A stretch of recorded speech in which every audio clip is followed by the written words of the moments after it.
എറണാകുളത്തെയും കടത്തി വെട്ടി തിരുവനന്തപുരത്ത് വാഹനപ്പെരുപ്പം കൂടുവാണ് കേട്ടോ. നോക്കി ഭയങ്കരമായിട്ടുള്ള ട്രാഫിക്കാണ് ഇപ്പം വൈകുന്നേര സമയത്തൊക്കെ നോക്കിക്കഴിഞ്ഞാൽ. ഞാനിപ്പോൾ ഉള്ളത് തിരുവനന്തപുരം പട്ടത്ത് മുറിഞ്ഞപാലം ജംഗ്ഷനിലാണ്. ഈ ഒരു ജംഗ്ഷൻ നിന്ന് അങ്ങോട്ടേക്ക് പോയി കഴിഞ്ഞാൽ മെഡിക്കൽ കോളേജ്, തൊട്ടടുത്തായിട്ട് GG ഹോസ്പിറ്റലിൽ, ഇവിടെ നിന്ന് ഒരു 50 മീറ്റർ അങ്ങോട്ട് പോയി കഴിഞ്ഞാൽ അവിടെ ആയിട്ട് നമ്മുടെ പട്ടം കോസ്മോപൊളിറ്റൻ ഹോസ്പിറ്റലിൽ, നേരെ പോയി കഴിഞ്ഞാൽ നമ്മുടെ കുമാരപുരം ജംഗ്ഷൻ. ഈ മുറിഞ്ഞപാലം ജംഗ്ഷനിൽ നിന്ന് തന്നെ ഇടത്തോട്ട് കാണുന്ന എലഞ്ഞിമൂട് ലൈൻ എന്ന് പറഞ്ഞ ഈ ഒരു റോഡ് ജസ്റ്റ് ഇങ്ങനെ കയറുമ്പോൾ ആദ്യം കാണുന്ന ലെഫ്റ്റ് തിരിയുക, അടുത്ത റൈറ്റ് തിരിഞ്ഞാൽ നമ്മുടെ പ്രോപ്പർട്ടിയായി. ഇവിടെ നിന്ന് കറക്റ്റായിട്ട് 180 മീറ്ററിൽ നമ്മുടെ പ്രോപ്പർട്ടിയിൽ എത്തിച്ചേരാം. 6 സെന്റ് സ്ഥലമാണ് വിൽപ്പനയ്ക്കുള്ളത്. മുറിഞ്ഞപാലം ജംഗ്ഷനിൽ നിന്ന് നമ്മുടെ പ്രോപ്പർട്ടി വരേക്കും 180 മീറ്റർ മാത്രമേ ഉള്ളൂ കേട്ടോ. ഈ പ്രോപ്പർട്ടി നിങ്ങൾക്ക് അറിയായിരിക്കും, കാരണം മുന്നേ ഒരിക്കൽ നമ്മൾ പരസ്യം ചെയ്തു. അതിൽ ആ പ്രോപ്പർട്ടി ഓൾറെഡി സെയിലായി. അതായത് ഇതിൻ്റെ ഒരു പകുതി സെയിലായി.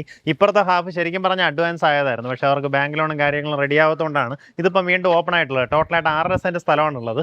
ഫുള്ളായിട്ട് ഇതുപോലെ വീടുകളുള്ള റെസിഡൻഷ്യൽ ലൊക്കേഷൻ, കോസ്മോ ഹോസ്പിറ്റൽ തൊട്ടടുത്ത്, അതുപോലെ തന്നെ മെഡിക്കൽ കോളേജ്, GG ഹോസ്പിറ്റൽ, ഇങ്ങനെയുള്ള ഹോസ്പിറ്റൽസായി ചുറ്റപ്പെട്ട അടിപൊളി പ്രീമിയം ലൊക്കേഷനാണ്. നമുക്ക് പെർസെൻറ്റ് റേറ്റ് വരുന്നത് 18 ലക്ഷം രൂപയാണ്. ഈ പറഞ്ഞിരിക്കുന്ന വിലയിൽ നെഗോസിയേഷന് സാധ്യതയുണ്ട്. ആ കാര്യം നേരിട്ട് ഇതിൻ്റെ ഉടമയായിട്ട് തന്നെ സംസാരിച്ച് ഡീലാക്കാവുന്നതാണ്. ഇത് നോക്കിയാൽ നല്ല റെക്റ്റാങ്കിൾ ഷേപ്പിലെ നീറ്റായിട്ടുള്ള പ്രോപ്പർട്ടി. ഇതിൻ്റെ നേരത്തെ ചെയ്ത വീഡിയോയിൽ കുറേ കൂടെ ക്ലിയർ ആയിട്ട് കിടക്കുമായിരുന്നു കേട്ടോ. ഇപ്പോൾ അത്യാവശ്യം മഴയൊക്കെ പെയ്തപ്പോൾ ഒന്ന് കാട് കയറിയിട്ടുണ്ട്.